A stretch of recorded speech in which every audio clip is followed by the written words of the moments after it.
San Diego, California, November 14, 2004. Two fighter pilots from the aircraft carrier USS Nimitz investigate an unidentified aircraft off the coast of San Diego. They encounter a bright white, oval-shaped craft that resembles a massive Tic Tac. It's over 40 feet long, and it has no windshield or wings. Oh my gosh, dude. Wow, look at this plane. And this is David Fravor, skilled pilot.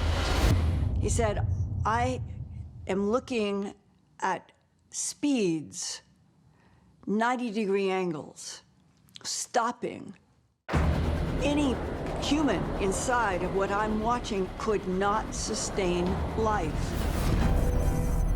We have these videotapes. We can actually calculate the velocity of these objects. We can calculate the G-forces on these ships. So that's the sea change. It used to be that if you were a UFO believer, the burden of proof was on you to prove that you saw something in the sky.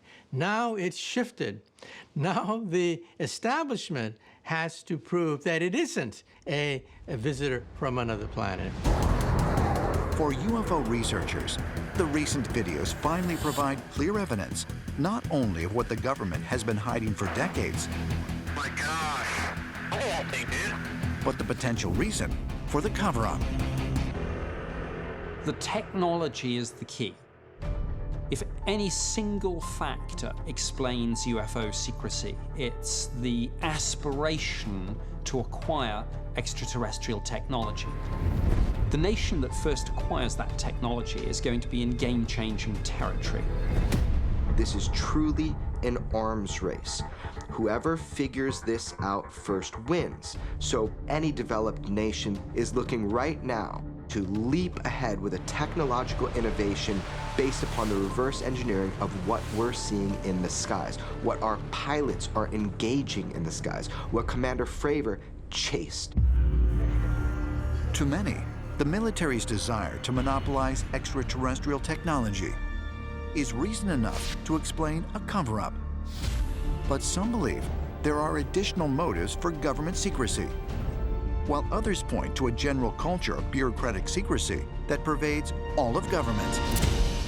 Some disclosure advocates say that the reason why we haven't seen disclosure yet is because of economics.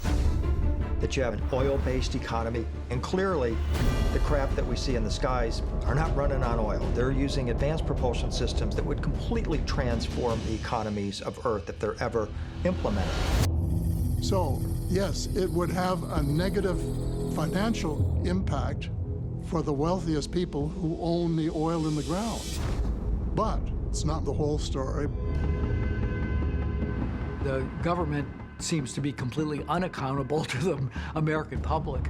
They may be accountable to their superiors in the Department of Defense or at NASA or others, but they rarely release anything they do know.